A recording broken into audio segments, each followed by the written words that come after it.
하나님 말씀 보겠습니다. 로마서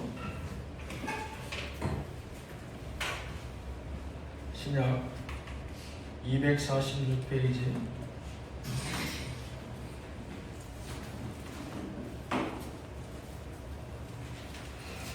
로마서 6장 1절로 23절까지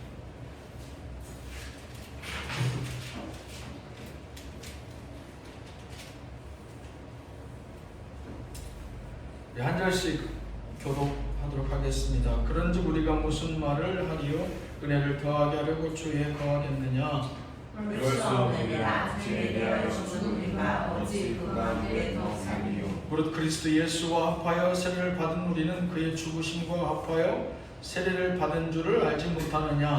그러므로 우리가 그의 죽으심과 합하여 세례를 받음으로 그와 함께 장사하리 원하니 이는 아버지의 영광으로 말미암아 그리스도를 죽은 자 가운데서 살리신 것 같이 우리를 그와 새 생명 가운데서 함께 하려 함이라.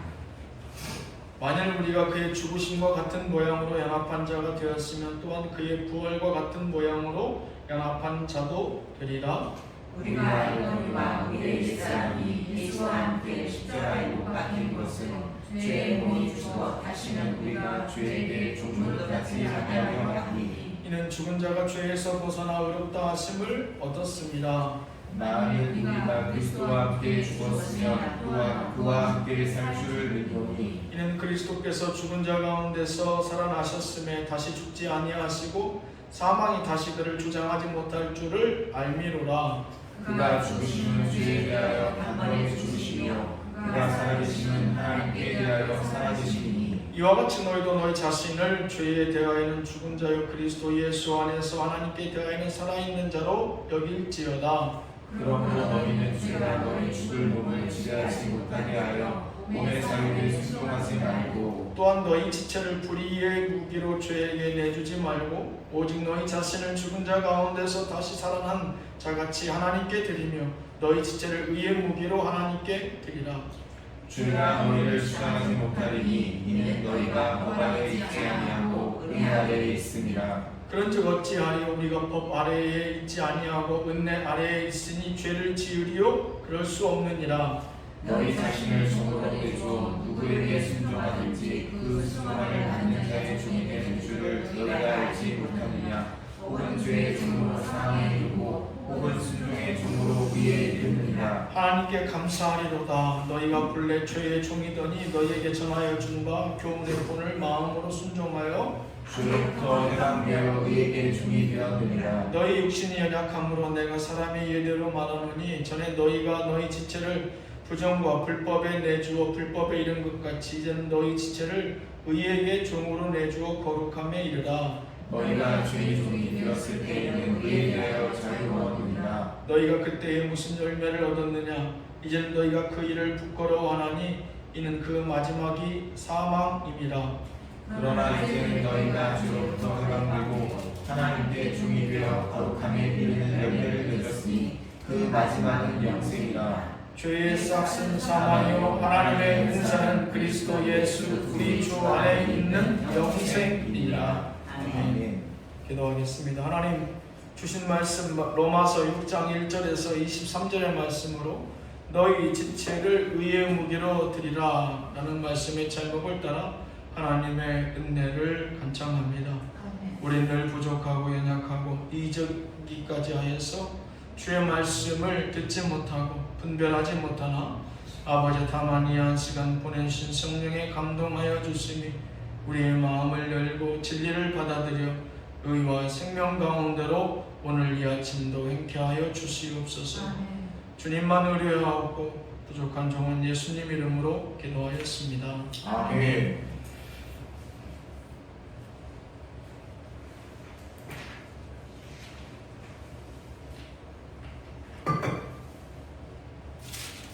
이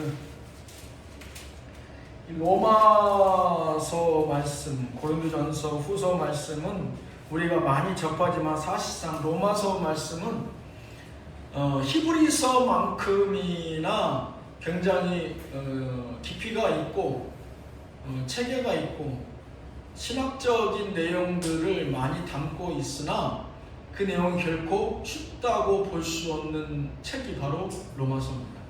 로마서 내용을 읽다 보면 같은 얘기가 계속 씹혀요. 반복적으로 나온다고. 그래서 그 얘기를 집중적으로 보고 있어도 이게 도대체 무슨 얘기인지 할 수 있겠지만 사실 사도 바울은 너무도 간절한 마음으로 이 로마서를 집필할 때에 그가 강조하고자 했었던 그 핵심적인 단어, 로마서를 전체를 통틀어서 우리가 이것만 하나 기억하면 된다라고 할 수 있는 것, 그것은 바로 예수 그리스도입니다. 예수 그리스도와 함께 우리는 죽고 살고 부활하고 소망하고 우리의 일평생 그와 동행한다. 그래서 교회의 모든 문제와 어려움 가운데 우리가 붙들어야 될 것은 교회의 문구로도 아니고 천장도 아니고 바닥도 아니고 교회의 어떤 성경 기물도 아니고 사람도 아니고 오로지 예수 그리스도다. 이 사도 바울은 교회에 대해서 바울서 신에 보면 그가 여러 가지 문제에 대해서 대처하는 지혜를 피력하고 있는데 무엇보다도 그 신앙의 가장 그 핵심, 그 가장 중심은 예수 그리스도입니다. 그의 전공법은 예수 그리스도입니다.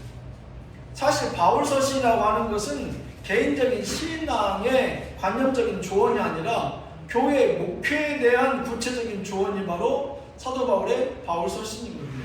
신약의 반 이상을 이 사도 바울의 이 바울서 신으로 할애하고 있는데, 근데 그 내용이 대부분 목회, 곧 우리가 지금 몸담고 있는 교회에 대한, 교회의 성도들의 신앙관에 대한 조언이 거의 그 일색을 이루고 있죠. 근데 그 모든 것들의 그 가장 핵심의 조언 내용은 무엇이라? 예수 그리스도다. 예수 그리스도를 붙들고 예수 그리스도의 이름으로 맞서며 그 예수 그리스도의 이름으로 끝까지 그들의 인생을, 우리의 인생을 주장하고 그 표대를 향해 달려나가야 될 것이다 라고 강조하고 제3, 제4 강조하는 것이 바로 사도 바울의 바울서신의 핵심 중에 핵심이라 할 것입니다. 오늘 우리가 읽었던 로마서 6장 1절로 23절의 말씀을 통해서 너희 지체를 의의 무기로 드리라 라고 하는 13절의 말씀을 인용해서 그 말씀의 제목을 따라 하나님의 은혜를 상고해 보고자 합니다. 올 한 해 우리의 표어를 하나님 의의 도구로 쓰임받게 하옵소서. 로마서 6장 13절의 말씀입니다.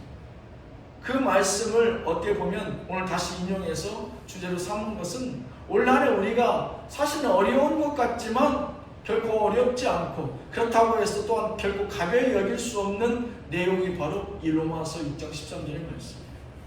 하나님 의의 도구라는 것은 무엇이고 또 우리의 지체를, 나의 지체라고 하는 것들을 어떻게 하나님 앞에 드릴 수 있을 것인지에 대해서 끊임없이 묵상하고 끊임없이 삶에 적용해보고 또 보완해 나가면서 올 한 해 그 주신 말씀을 지켜나가는 그러한 한 해가 되기를 소망합니다. 너희 지체를 의의 무기로 드리라. 대충 그 말씀 알아들을 것 같아요. 너희 지체라고 하는 것은 우리의 팔, 다리를 얘기하는 것이고 교회를 얘기한다면 교회의 각 기관과 각각의 담당하고 있는 영역들을 얘기하는 것일 텐데 의의 무기로, 의라는 것도 여기서 의라는 것은 나의 의가 아니고 권사님이나 목사님의 의가 아니에요. 하나님의 의겠죠. 근데 무기로 드리라, 이 제목을 우리는 주의 있게 봐야 됩니다. 무기라고는 언제 필요해요? 우리는 삶 가운데에서 내가 먹고 사는 일상의 삶 가운데서 칼과 이러한 것들을 무기라고 하지 않죠. 연장이라고 하고 도구라고 하죠. 하지만 그것이 무기화될 때가 있어요. 그때 언제입니까? 사람을 위협하고 사람을 죽이거나 생명의 위협을 가하거나 내가 유해를 받을 때에 우리 그것은 무기가 되죠. 사도 바울은 우리의 영적인 싸움, 영적인 전쟁에 늘 비유하곤 합니다. 그래서 여기서 사도 바울은 영적 무기, 의의 무기라는 표현을 13절에서 다시 한번 자기의 신앙을 드러내죠. 곧 우리가 살아가는 이 우리의 삶의 신앙을 지켜나가면서 하나님의 의라고 하는 살짝 추상적인 것 같은데 이러한 관념적 개념을 가지고 살아가는데 우리의 삶 자체가 결단코 쉽고 평안하고 우리가 낙관할 수 있는 그런 삶만은 아니다 라고 사도 바울은 얘기하는 겁니다. 그것은 전투와 같이 전쟁과 같이 치열하고 때로는 그것이 강력한 그 어떤 무기가 필요하고 그 무기가 있어야만 그 전쟁의 승리를 장담할 수 있다라고 사도 바울이 얘기하는 것이죠. 근데 오늘 사도 바울은 그 무기를 다른 데서 찾지 않고 너희 지체를, 너희의 몸과 너희의 마음과 너희의 삶과 너희의 가진 그 무엇으로 하나님의 무기 되어라 이렇게 말씀하고 계십니다. 의의 무기라고 한다는 것, 그 의미는 무엇이냐? 오늘 13절에 뭐라고 우리가 읽었으며 우리가 생각하고 있는가 한번 다시 한번 보겠습니다. 너희 지체를 불의의 무기로 죄에게 내주지 말고 오직 너희 자신을 죽은 자 가운데서 다시 살아난 자 같이 하나님께 드리며, 여기서의 가장 중요한 말씀은 나의 지체를 불의의 무기로 죄에게, 이 내용이 아니고 그 다음이죠. 오직 너희 자신을 죽은 자 가운데서 다시 살아난 자 같이. 이게 누굽니까? 예수 그리스도죠. 부활하신 분은 사망을 일깨우고 사망 권세를 깨우치고 사망을 이기시고 부활하신 분은 유일하게, 아니 앞으로도 없을 오로지 예수 그리스도 단 한 분이시죠. 죽었다가 사망 선고 받았다가 눈 뜬 사람은 간혹 있을 수 있어요. 하지만 그들이 영생에 이르지는 못했죠. 하지만 예수 그리스도는 본인이 직접 사망 갔다가 본인 스스로의 권세로 사망으로부터 깨우쳐 일어나셔서 영생으로, 천국으로 그가 소망을 가지시고 우리한테 허락하시고 소망을 보이시고 하나님을 직접 승천하신 분 예수 그리스도가 유일하지 않습니까? 그 예수 그리스도와 같이 너희 지체를 하나님께 먼저 드리고 의의 무기로 하나님께 드리라. 이거 두 번 얘기해요. 13절에 보면 하나님께 드리는데 두 번 드려요. 하나는 예수 그리스도와 같이 하나님께 드리며 너희 지체를 하나님께 드리라 이렇게 하는 거예요. 곧 그 얘기는 무슨 얘기냐? 사나 죽으나 예수 그리스도와 같이 하나님께 드린 자 되어야 될 것이다, 이 얘기입니다. 예수 그리스도는 사망하실 때도 그가 죄를 위해서 죽으신 것 같았지만 그것이 죄 때문에 그가 사망에 진 것이 아니었고 우리의 모든 죄를 감당하여 주시고자 직접 사망의 불길에 뛰어들었으나 결코 그것은 진싸움이 아니라 그것은 영원한 승리의 싸움이었고 거기에 대한 확증을 요하여서 그분은 다시 3일 만에 부활하셔서 의심 많은 이 백성들에게 사망을 뚫고 깨우치고 이기셨음을 보이셨다. 근데 그 말씀의 내용이 그 전정의 이 전절의 6장 1절로부터 12절의 내용이 그 내용 전부가 계속해서 반복적으로 나오고 있는데 그 내용의 요약이 바로 13, 14절이죠. 사나 죽으나 예수 그리스도의 이름으로 예수 그리스도께서 그리하셨던 것처럼 그 모든 것을 죄 짓는데 너희의 삶을 드리지 말고 죄 짓지 않고 죄 짓는 영혼들을 구원하는데 너희의 삶을 드리라. 이게 곧 의의 무기로 드린다는 의미일 것입니다. 죄와 싸우기 위한 의의 병기로 우리의 삶을 드려야 되지, 너의 과거에 죄 짓던 삶으로부터 네가 벗어나기는커녕 오히려 그 과거의 삶을 흠모하고 오히려 과거로 돌아간다면 너는 결단코 의의 무기로 사용될 수 없다. 예수 그리스도를 봐라. 그가 33년 이 땅에 살았다 하지만 그를 위한 인생이 어디 있었는가? 그는 온전히 하나님의 말씀에 순종함으로 이 땅에 내려왔고 그 말씀에 절대 순종함으로 사명이 이끄는 삶을 살아왔으며 그는 죽기까지 하나님 주신 그 사명을 붙들고 주여 저들이 저들의 죄를 알지 못하나이다. 그 하나님 주신 사명에 단 한 번도 배신 없이 끝까지 그 사명에 순종함으로 그 일을 마무리하였다. 그런 것처럼 너희도 예수 그리스도와 같이 너희의 삶을 하나님의 의를 세우는 데 사용되어야 될 것이다. 고린도후서 6장 7절 말씀에 진리의 말씀과 하나님의 능력으로 의의 무기를 좌우에 가지고 에베소서 6장 10절로 11절 말씀의 끝으로 너희가 주 안에서와 그 힘의 능력으로 강건하여 지고 마귀의 관계를 능히 대적하기 위하여 하나님의 전신갑주를 입으라. 사도 바울의 영적인 이 대적함은 온전히 전쟁 용어가 일색이에요. 그만큼 치열하고 간절하고 그 영적인 싸움에 대해서 완벽하게 준비되지 않으면 우리의 삶의 결말은, 그 전쟁의 결말은 장담할 수 없다고 사도 바울이 얘기하는 거예요. 우리가 보여지는 것처럼 경건하고 거룩하고 평안함이 우리의 영적인 그런 신앙 상태를 모든 걸 대변해 줄 수 없다는 것이죠.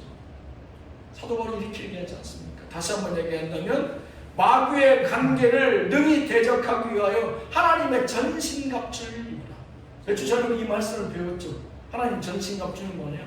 결론은 성령의 충만함을 덧입어라. 네 힘과 능력으로는 사단 마귀와 싸워서 백전백패한다. 네가 이길 수 있다고 장담하는 것들, 그 이단과 사이비가 주장하는 거예요. 어떤 인간의 힘으로 내가 귀신을 몰아냈고, 어떤 목사님의, 어떤 집사님의, 어떤 누군가의 자기의 개인적인 능력으로 병을 낫게 하고 귀신을 몰아냈고 축복을 빌었더니 됐더라. 이거 다 이단과 사이비가 주장하는 거예요. 인간은 백전백패합니다. 성령의 충만함을 덧입어 하나님의 전신갑주를 입지 아니하면 우리는 결단코 하나님의 의의 무기로 설 수 없다라고 사도 바울 고백하죠. 사도 바울 누구보다 똑똑한 사람이에요. 지금으로 얘기하면 서울대학교 학부와 대학원 과정을 다 마치고 그것도 부족해서 나와서 그 당시에 가장 똑똑한 그러한 선생들 밑에서 그가 수많은 말씀에 대해서 수많은 말씀을 연구하고 논문을 발표하고 그리고 또 숙제를 나가서도 그가 그 일에 대해서 앞장서서 했던 사람이 사도 바울이에요. 근데 그가 하는 얘기예요. 그가 여기에 학문적 지식과 지혜를 단 한 번도 더하지 않아요. 하나님의 전신갑주를 입으라. 성령의 충만함을 입지 아니하면 나 또한 그 영적인 전쟁에서 하나님의 의의 도구 되어 나가서도 백전백패할 수밖에 없다라고 얘기하는 것이죠. 하나님 앞에 의의 무기로 드린다는 의미, 그것은 우리가 예수 그리스도와 함께 나를 하나님의 온전한 의의 무기로 드린다는 것인데, 그것에 전적으로 있어야 될 것은 하나님의 전신갑주 성령의 충만함을 덧입는 것이다. 기도할 때에 우리가 주님 앞에 처음엔 주를 찾고 마지막엔 예수의 이름으로 그 모든 것을 소망하지만 그 내용의 그 본론을 차지하는 대부분의 소망 가운데 역사하시고 주장하시고 이끌어주시는 분은 누굽니까? 성령님이시죠. 그분은 카운셀링 해주신다고 그랬어요. 그분은 우리의 구할 바를 알게 해주신다고 그랬어요. 그분은 우리가 얻는 것을 선물로 보내주시는 그러한 선물을 주시는 기프트라고 얘기했어요. 왜 그런 부분이 필요한 거예요? 그분이 없으면 그 모든 것들을 감당할 능력이 우리 가운데는 없기 때문에 예수님께서 오직 성령이 너에게 임하시면 이 표현을 썼던 것은 너희는 사실 세상과 맞서 싸울 만한 그런 능력이 없어 라고 하는 그 얘기를 굳이 직접적으로 하지 아니하시고 애둘러서 우리에게 마음 상처받지 않게 해서 해주신 말씀이라고 이해하면 정확합니다. 사도 바울은 근데 그렇게 얘기하지 않죠. 사도 바울은 믿음이 강한 자와 믿음이 연약한 자를 분명 사도 바울은 그가 고린도 전후서에서 얘기해요. 교회 가운데도. 그래서 믿음이 강한 자들이 믿음이 연약한 자를 돌보고 품어야 된다. 교회는 그 모든 사람이 다 하나님의 부르심에 임하여 머무는 곳이 바로 교회다 라고 사도 바울은 분명히 얘기하거든요. 근데 그럼에도 불구하고 예수님은 그렇게 얘기하지 않으세요. 혹시라도 그 연약한 것도 혹이나 그것이 내 말로 인하여서 가라지 때문에 괜히 상처받는 알곡이 될까봐 예수님 그렇게 끝까지 말씀 안 하시죠. 오직 성령이 너에게 임하시면 가로 열고 너희는 연약해. 너희는 무조건 싸우면 져. 이길 수 있다고 장담하지 마라. 그럴 수 있는 인생은 단 하나도 없다. 오죽했으면 하나님께서 나를 택해서 이 땅 가운데 내려보내주셨겠느냐. 그 얘기를 다 포함하고 있어요. 오직 성령이 임하시면 곧 너희는 오로지 성령과 붙들고 오직 성령과 동행하며 오직 성령의 인도하심에 순종함으로 그분과 더불어 소망하고 간구하고 동행하며 갈 길을 가야 될 것이다. 의의 무기로 드린다는 것 분명히 예수 그리스도와 같이 우리의 삶을 살아주거나 주의 이름으로 드리워지는 것일진데 가장 중요한 그 가운데 핵심은 무엇이다? 하나님의 전신갑주 되시는 성령의 충만함을 입어야 될 것이다. 의의 무기로 우리의 삶을 드려야 되는 이유를 굳이 다른 내용으로 좀 쉽게 풀어 얘기한다면 의의 무기로 우리는 드려져야 할 거듭난 인생 되었다는 것이죠. 우리가 곧 예수 이름으로 거듭났다라고 하는 것은 하나님께서 우리를 택해서 단순히 그저 우리를 영원한 생명의 땅으로 인도하시는 것뿐만 아니라 우리를 들어 또 다른 불의의 도구했던 자들을 죄의 종된 자들을 구원하여 주시고 우리를 불러주셨다라고 사도 바울은 분명히 얘기합니다. 그래서 사도 바울은 신앙말에는 항상 그게 있어요. 100% 믿음이라고 한다는 것은 나의 영혼 구원만이 아니라 내 영혼 구원은 반쪽짜리 믿음이요 나아가 그 은혜의 빚진 자로서 세상 가운데 복음을 증거하는 그 믿음이 온전한 100% 믿음이다라고 하는 사도 바울의 신앙관을 우리는 곧잘 볼 수 있습니다. 이 내용도 그 선상에서 크게 다르지 않아요. 우리가 하나님 앞에 거듭난 인생으로 부름받은 이유, 곧 우리가 의의 무기로 하나님 앞에 우리의 지체를 드려야 되는 그 첫 번째 이유로 뭐라고 3절에서 말씀하고 있느냐? 예수와 합하여 세례받았기 때문이다 라고 말씀하고 있습니다. 무릇 그리스도 예수와 합하여 세례를 받은 우리는 그의 죽으심과 합하여 세례를 받은 줄을 알지 못하느냐. 세례라는 게 뭡니까? 우리는 약식으로 받아요. 장로님은 물로 이렇게 했다가 이렇게 하잖아요. 근데 사실은 우리는 그 물도 요즘은 그냥 수돗물 받아서 이렇게 하잖아요.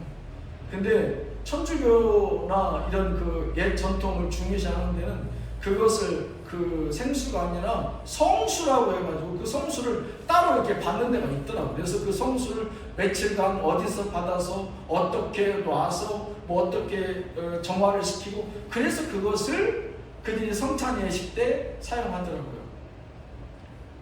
우리는 그래서 그 성찬 예식이 사실은 그렇게까지 하지 않지만 사실 세례보다는 침례라는 우리 한자적 표현이 더 맞죠. 근데 그 침례는 뭡니까? 우리가 세례 받는다라고 하는 것은 우리가 한번 물속에 들어간다는 건 뭐예요? 죽고 예수의 이름으로 그 가운데서 다시 새로운 인생으로 거듭났다. 그래서 물 밖으로 나오는 거잖아요. 그냥 아무 없이 물속에 들어갔다가 그 세례 받고 그냥 물로 내 흠뻑 적시기 위해서 물로 들어갔다가 물 밖으로 나오는 예식이 아니란 말이에요. 내가 이제는 죄 가운데에서 완전히 예수의 이름으로 그 예수 그리스도 은혜의 바다 가운데 들어가 모든 죄를 다 말살시켜 주심으로 내가 새로운 인생으로 육신과 영으로 재탄생되었다. 그게 바로 세례. 그래서 우리가 죄의 의의 무기로 다시 한번 하나님 앞에 쓰임받을 수 있다라고 하는 그 의미의 첫 번째는 어디서 찾아야 될 것이냐? 세례받은 몸으로. 그것부터 3절 말씀 예수와 합하여 세례받았기 때문이다. 그 의미로부터 찾아야 될 것입니다. 목사님이 비록 그 세례식을 집전하지만 그 세례는 누가 주는 거예요? 예수 그리스도가 주는 거죠. 왜? 예수 그리스도의 그 피로 물든 그 핏값의 그 은혜의 바다에 우리의 몸을 적셔서 죄를 완전히 도말하여 주심으로 우리가 다시 한번 그 밖으로 새 생명 얻어 나오는 것이죠. 성찬식에 그런 기념이 있잖아요. 우리가 마시는 그 포도주는 내 피다, 내 생명이다. 성찬식에 예수님 말씀하시잖아요. 그 생명을 기념해라. 내가 너희의 생명을 대속하기 위해서 이 땅에 와서 내 생명을 단번에 들이심으로 우리가 죄의 종된 자로부터 하나님 의의 자녀로 신분의 변화를 우리가 갖게 되잖아요. 우리가 하나님 앞에 의의 도구로, 의의 무기로 드려야 되는 가장 그 첫 번째 이유, 그것은 우리가 예수 그리스도와 함께 세례 받았기 때문입니다. 우리는 그것을 그리스도와의 연합이라고 표현합니다. 그리스도와 연합. 고린도전서 12장 13절 말씀에 우리가 유대인이나 헬라인이나 종이나 자유인이나 다 한 성령으로 세례를 받아 한 몸이 되었고 또 다 한 성령을 마시게 하셨느니라. 여기에 성령이 또 나와요. 우리가 단순히 예수 그리스도의 이름으로 물세례 받는 것은 그 물세례로 끝나는 것이 아니라 우리가 요즘 보고 있는 사도행전 말씀을 보면 사도 바울이 소아시아와 유럽 전역을 제3차 전도 여행을 통해서 전도를 증거하는데 많은 사람들이 세례 받았다는데 그들의 세례가 세례 요한의 회개의 세례, 회개의 내용에서 머물러 더 이상 앞으로 나아가지 못하고 있어요. 회개하라 천국에 가까웠느니라 라고 세례 요한의 그 부르짖음에 그들이 응답은 하였으나 그 다음 회개하라 천국에 가까웠느니라 그 천국 대신 예수 그리스도는 경험해보지 못합니다. 그래서 사도 바울이 거기서 다시 한번 그들 가운데 성령 세례를 베풀어요. 그 성령으로 세례를 베푸니 그들의 영혼이 하나님 앞에 크게 충만함을 받고 그들이 다시금 마가의 다락방에 모였던 120문도와 같이 놀라운 성령의 능력을 경험하게 됩니다. 우리의 받아야 될 세례는 뭐예요? 물세례와 성령세례. 그것의 내용은 중요하지 않아요. 그 물세례가 먼저고 성령세례가 후고 이게 중요하지 않아요. 먼저 올 수도 있고 나중에 올 수도 있는데 중요한 것은 우리가 예수 그리스도의 이름으로 성령세례를 받아야 되는 것이 중요하죠. 왜? 그것이 바로 곧 그리스도와의 연합의 의미를 갖고 있기 때문에 그렇습니다. 목사님, 저는 방언하지 못하는데 성령의 은사는 여러 가지가 있죠. 방언도 하고 통변도 하고 예언도 하고 가르치기도 하고 봉사하기도 하고 헌신하기도 하는 여러 가지 성령의 은사들이 있어요. 그것을 통해서 구체적으로 성령 세례라고 하는 것을 하나님께서 우리 가운데 보여주셔서 우리가 진정 그리스도와 연합한 것을 보이시는 거죠. 성령이 하나님이 필요하십니까? 하나님은 필요하지 않아요. 우리 가운데 그러한 성령 세례의 그러한 여러 가지 결과물들을 보이시는 것은 너희가 진정 예수 안에서 그리스도와 더불어 연합하였다라는 것을 증거로 보이시고 이제 구체적인 기적들을 보이기 시작하십니다. 기적들이 여기서 시작해요. 성령으로 그 세례를 받고 그리스도와 연합한 자들이 그때부터 비로소 기적을 경험하게 돼요. 아픈 환우들이 일어나게 되고 전에 믿음 없던 자들이 주의 이름으로 찬양하면서 뛰기 시작하고 죽었던 사람이 일어나고 이 모든 것들은 그리스도와 연합한 성령 세례를 받은 자들만이 가능한 역사요 기적이에요. 그래서 우리가 소망할 때에 우리의 소망들이 사실상은 기적에 가까운 놀라운 일들이 있어야만 변화되는 일들 아닙니까? 그래서 우리가 간절함으로 부르실 때 주여 주여 주여 얘기하지만 사실은 그 가운데에 가장 구체적으로 역사하고 우리 삶 가운데 보여주셔야 될 것은 성령의 능력이에요. 성령의 세례받음을 다시 한번 우리가 회복시켜야 되는 것이죠. 우리가 곧잘 얘기하는 첫사랑 얘기하는 그 첫사랑이 뭡니까? 그게 바로 성령 세례예요. 우리의 첫사랑이 뭐예요? 그냥 교회에서 물로 세례받던 그런 감동이 아니에요.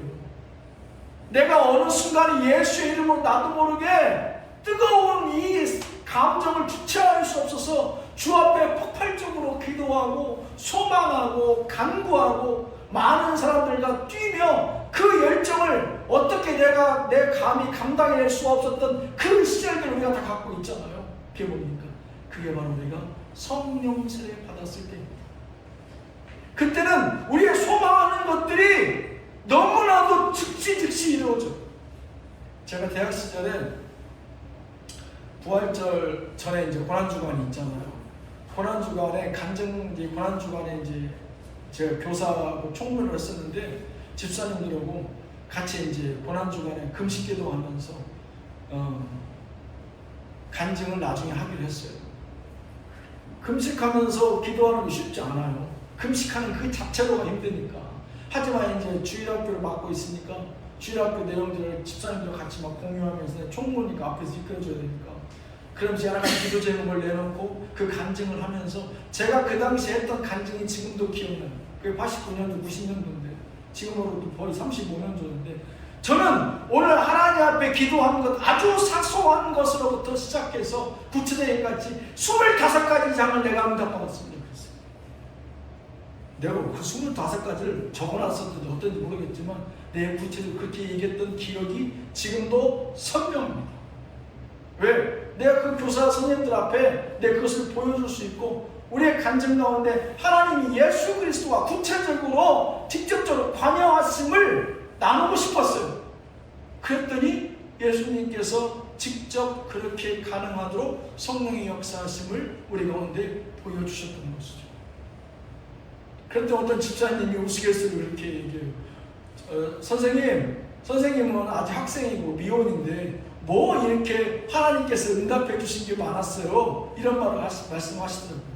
오래 인생을 많이 살았으니까 또 집사님들이 훨씬 더 많은 기도의 제목이 있지 않겠느냐 그런 말이기도 하고 좀 어떻게 보면 살짝 뭐 반신반의하기도 하고 그러한 생각에서 저한테 그런 얘기를 하시는지 모르겠어요.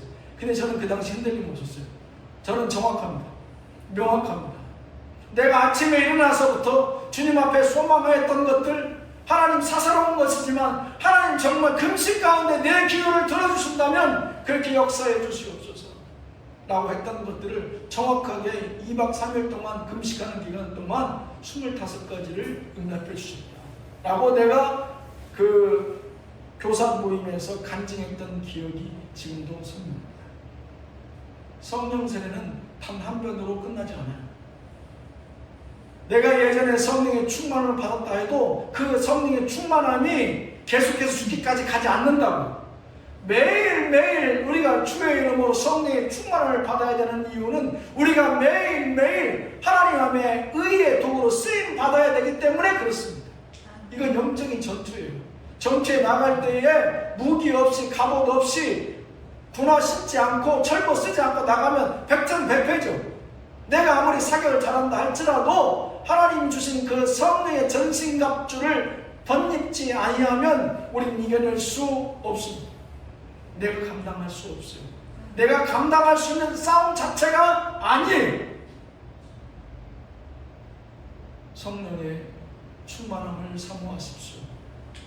우리 모두가 다 예수의 이름으로 연합하였고 그 능력을 받을 만한 충분한 자격을 이미 예수님께서 확증해 주셨습니다. 내 육신의 기도의 제목이 되었든 내 영적인 기도의 제목이 되었든 가정과 직장과 혹 여러분들 각자가 가지고 있는 그 소망들을 성령의 이름으로 간절히 소망하고 부르짖으십시오. 그것이 하나님의 의의 무기 되기 위하여서 우리를 거룩함으로 우리를 거듭남으로 부르신 하나님의 뜻인 줄로 믿습니다. 아멘. 기도하겠습니다. 주여, 너희 지체를 의의 무기로 드리나 로마서 6장 1절로 23절의 말씀으로 하나님 은혜를 사모하고 간구하고 있습니다. 아멘. 아버지 하나님, 우리는 어리석고 우리는 아버지 때를 따라 교만하여 내 모든 것들을 내가 감당하고 그 영적인 싸움에서 이길 것이라 자신하지만 아버지 우리는 그러한 힘과 능이 없음을 다시 한번 깨우쳐 알게 하신 줄로 믿습니다. 네. 주여, 성령의 이름 앞에 겸손하게 하시고 다만 그 성령의 능력으로 나아가 하나님의 주시는 그 능력의 전신갑주를 입고 아버지와 세상 가운데 하나님 의의 무기됨에 부족함이 없도록 사용하여 주옵소서. 아멘. 예수님의 이름으로 기도하였습니다. 아멘.